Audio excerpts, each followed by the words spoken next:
ఇప్పటివరకు మనం ఈ సమాజంలో ఇద్దరు అమ్మాయిలు పెళ్లి చేసుకుంటూ చూసినాం, ఇద్దరు అబ్బాయిలు పెళ్లి చేసుకున్నది చూసినాం.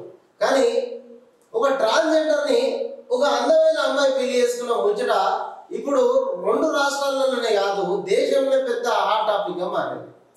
ఎవడ అంటే అఘోరి మాతగా మారి అఘోరి శ్రీనివాస్ అనేట ఆయన అఘోరిగా మారి 2 తెలుగు రాష్ట్రాల్లో ఉన్న జనాలను పిచ్చోళ్ళని చేస్తున్నారు. వీడు పిచ్చోళ్ళని చేస్తలేడు. తెలంగాణలో ఉన్న అన్ని యూట్యూబ్ ఛానళ్ళు తెలంగాణలో ఉన్న సమాజానికి బలవంతంగా వీని వార్తలు తెచ్చి వాళ్ళ తలకాయల మీద రుద్దుతున్నారు. వీని వార్తతో ఎవరికన్నా కడుపు నిండేది కదా, ఎవరికైనా ఏమో నచ్చేది కదా. వాడు చేసిన ఒక అవులే పనికి దాన్ని ఒక ప్రధాన వార్త చేస్తున్నాయి మన రాష్ట్రంలో, మన తెలంగాణలో ఉన్న ఒక 2-3 యూట్యూబ్ ఛానళ్ళు. ఆ 2-3 యూట్యూబ్ ఛానళ్ళు వాళ్ళ నెల జీతాలు మొత్తం వీని పేరు మీదనే నిలదీసినాయి. ఇంక ఏడ పని లేక ఊర్లే వాడు ఉన్న ఊర్లే అమ్మాయిల పైన అత్యాచారం చేయకపోతే తన్ని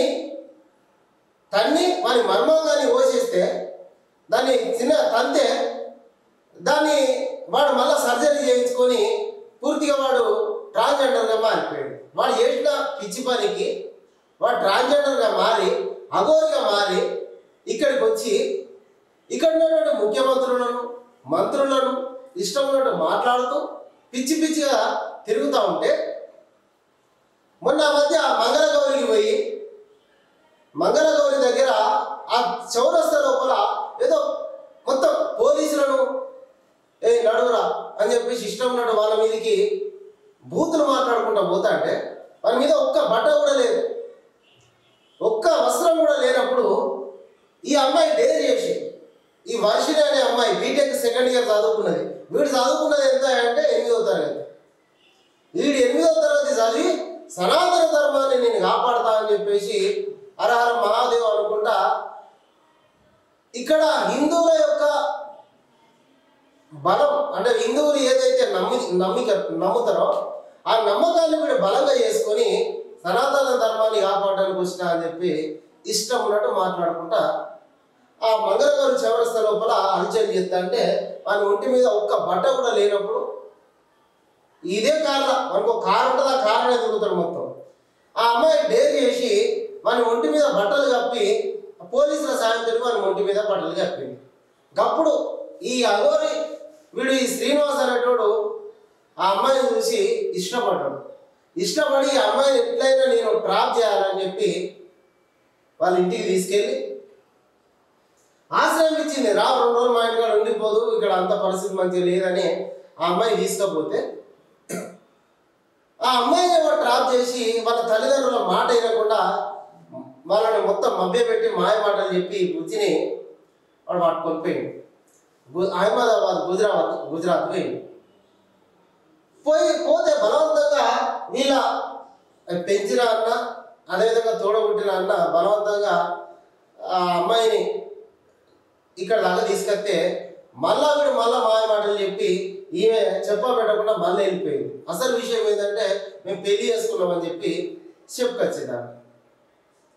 నాకు ఈ బంధాలతోటి వీటితో ఏం అవసరం లేదు, నేను ఆధ్యాత్మికంగానే ఉంటా, నేను వాడిని పెళ్లి చేసుకున్నా అని చెప్పేసి ఇక్కడ తల్లిదండ్రులకి అదేవిధంగా వీళ్ళకు షాక్ ఇచ్చింది. దీనిపైన తెలంగాణ మహిళా కమిషన్లో కూడా ఫిర్యాదు చేయడం జరిగింది. వీడు అంతకుముందే ఒక అమ్మాయిని పెళ్లి చేసుకున్నాడు అని చెప్పేసి వార్త బయటకు వచ్చింది. ఆమె మహిళా కమిషన్ను అప్రోచ్ అయింది. కేసు ఫైల్ చేస్తున్న క్రమం లోపల వీరిని సేవ్ చేయడానికి కొన్ని పెద్ద తలకాయలు చైర్పర్సన్కు ఫోన్ చేసి వాళ్ళని వదిలిపెట్టమని చెప్పేసి చెప్పినటువంటి ముచ్చారు.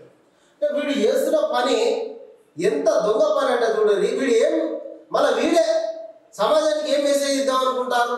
మీరు మీ పనులు మీరు చేసుకోవచ్చు కదా, నా మీద ఎందుకు పడతారని వీడే ఉల్టా మీరు నా పని నేను చేసుకుంటున్నా, మీ పని మీరు చేసుకోండి అని చెప్తున్నాడు. వీడు చెప్పేది వాస్తవమే. వాడొక కోమికిస్గా గొట్టంగాడే వాళ్ళ గురించి మనకు అంత ఎందుకు? రాష్ట్రంలో దేశంలో ఏదో ఏం సమస్య లేనట్టు ఇక్కడ ఉన్నటువంటి మీడియా ఛానళ్ళు పని కట్టుకొని ఈ చెత్త శ్రీనివాస్ గారిని తీసుకొచ్చి మన అంతా ఇస్తున్నాడు. అదంతా మనకు అవసరమైనటువంటి ముచ్చట. వాడు ఎన్ని తలకాతిక పనులు చేసినా మనం అంతా పట్టించుకోవాల్సినటువంటి అవసరం లేదు. ఇక్కడ మళ్ళీ వాడు మొత్తం సనాతన ధర్మాన్ని నేనే కాపాడుతున్నా, సనాతన ధర్మం కోసమే వీడు అఘోరీలు అని చెప్తూ నియమ నిబంధనలతో ఉన్నటువంటి వాళ్ళ పేర్లను వీడు ఎడగొట్టడానికే చేస్తున్నటువంటి పని. వాళ్ళు అఘోరీలు అంటే సమాజం లోపల వాళ్ళ మీద కొంత ఉండొచ్చు, మంచి అభిప్రాయం ఉండొచ్చు. వాళ్ళు నియమ నిబంధనలతోటి దైవం దగ్గరే ఉంటారు, దైవానికి అంకితమై ఉంటారు అనేటువంటి ఒక భావన ఉండొచ్చు. కానీ వీడు చేసినటువంటి పని తీసుకొచ్చి ఇక దీనికి ఒక్కొక్క థంబ్నెయిల్ వేసి యూట్యూబ్ ఛానల్ అఘోరి శోభను అక్కడే, అఘోరి పెళ్ళి ఇప్పుడే, అఘోరి పిల్లలకు ఏం పేర్లు పెడతారు, ఈ ఈ రకమైనటువంటి థంబ్నెయిల్స్ తోటి యూట్యూబ్ ఛానల్ మొత్తం వీరెడకనే కొన్ని యూట్యూబ్ ఛానళ్లకు వీరి పేరు మీదనే నెల జీతాలు వెళ్ళినటువంటి పరిస్థితి ఉంది. మీ స్వార్థం కోసం తెలంగాణ ప్రజల్ని, తెలుగు రాష్ట్రాల ప్రజల్ని పిచ్చోళ్ళని చేయకూడదు. ఈ అఘోరి శ్రీనివాస్ గారిని ముచ్చట తెచ్చి దయచేసి వాడు చెప్తున్నాడు, నా గురించి మర్చిపోయి నా గురించి ఎందుకు పట్టించుకుంటారు, నేనేదో ఆ అమ్మాయిని పెళ్లి చేసుకున్నా నా తిప్పలేదో నేను వాడతా, మీకు నాకు లేని నొప్పి ఆమెకు లేని నొప్పి మీకెందుకు రా అని చెప్పేసి చెప్తున్నాడు. వాడు మరి కరెక్టే కదా, వాని గురించి మర్చిపోయి వాడు ఆఖరికి ఏమంటున్నాడు అంటే, మీరు ఇట్లనే నన్ను టార్చర్ పెడితే మేము ఆత్మహత్య చేసుకుంటాం. చేసుకుంటే ఆ అఘోరి ఆత్మహత్య చేసుకుంటాడు అనే ముచ్చట ఉన్నది కదా, దాని మీద కూడా థంబ్నెయిల్ వేసి వార్త రాస్తున్నాడు. వీడు చచ్చిపోతే 2 రోజులలో ఎట్లున్నాయంటే పుసుకున ఏదైనా జరిగి ఏదన్నా మనం ఏం కోరుకుంటలే కానీ వాడు ఏదైనా చేయరాని పని చేసుకుంటే ఇక నిజంగానే వీళ్ళకి టార్చర్ అనుభవించి చేసుకుంటే అదొక వార్త. వల్ల ఇట్లా తయారైపోయింది వాడు. మేము మీరు చేసే పనికి మేము ఆత్మహత్య చేసుకుంటాం, అమ్మాయికి లేని ఇబ్బంది నాకు లేని ఇబ్బంది మీ అందరికీ ఎందుకు వస్తుంది అని చెప్పుకొస్తాడు వాడు. నిజంగానే మనం అమ్మాయిలు పెళ్లి చేసుకున్న దాన్ని స్వాగతించారు, 2 అబ్బాయిలు పెళ్లి చేసుకున్న దాన్ని స్వాగతించారు. కానీ వీడు చేస్తున్న పనిని ఎవరు స్వాగతించలేదు అని అంటే వీడు చేస్తున్నది తప్పన్నట్టే కదా. సరే వాణిపురం నుంచి నిజంగా ఏం చేసిండు, ఇవాళ ఒక అమ్మాయి బయటకు వచ్చి నన్ను పెళ్లి చేసుకున్నాడు, నన్ను అన్యాయం చేసి వాడు ఇంకో అమ్మాయిని పెళ్లి చేసుకున్నాడు అని చెప్పేసి మహిళా కమిషన్ లోపల కంప్లైంట్ చేసింది. ఆ కంప్లైంట్ తీసుకున్నాడు. వాడు ఇట్లా ఒక్కొక్కరికి మాయ మాటలు చెప్పుకుంటా ఆ తల్లిదండ్రులు నిజంగా సరే వీడంటే గాలికి తిరుగుతాడు. ఈ బుజ్జికి ఏమైంది, సూత మంచిగానే ఉన్నది, బీటెక్ 2nd ఇయర్ చదువుతుంది, వీడి డ్రాప్లో ఎట్లా పడ్డది అని చెప్పేసి ఎవరికి కూడా అందుబట్టనటువంటి ప్రశ్న, ఎవరికి అందుబట్టనటువంటి ముచ్చట. వీళ్ళ తల్లిదండ్రులు బిడ్డను ఏ తల్లిదండ్రులకైనా సరే పెంచిన ఏ తల్లిదండ్రులకైనా బిడ్డను మంచి ప్రయోజకుల చేతిలో పెట్టి పెళ్లి చేయాలని ఏ తల్లిదండ్రులకైనా ఉంటుంది. కానీ వీడు చేస్తున్న పనిని ఏదో ఇట్టేడు రారా అంటే ఇల్లంతా రాదా అన్నట్టు చేసిండు వాడు. 2 రోజులు ఉండిపోరా అంటే ఆ ఇంటి అమ్మాయినే లేపుకొని పోయింది. ఇది కరెక్ట్ అంటారా? దీన్ని ఎవరైనా ఒప్పుకుంటారా? నిజంగానే వాళ్ళ మధ్య ప్రేమ ఏ రకమైనటువంటి ప్రేమ ఉన్నది, దాని గురించి ఎన్ని వీడియోలు.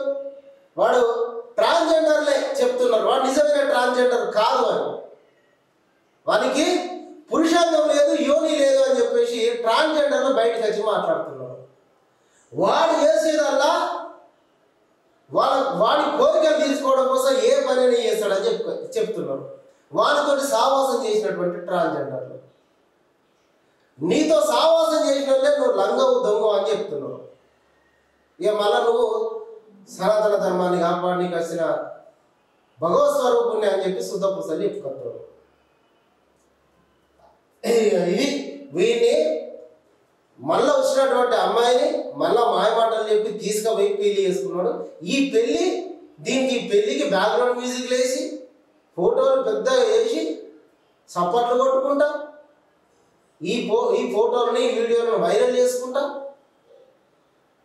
జనం దృష్టిని డైవర్ట్ చేస్తూ ఉన్నారు.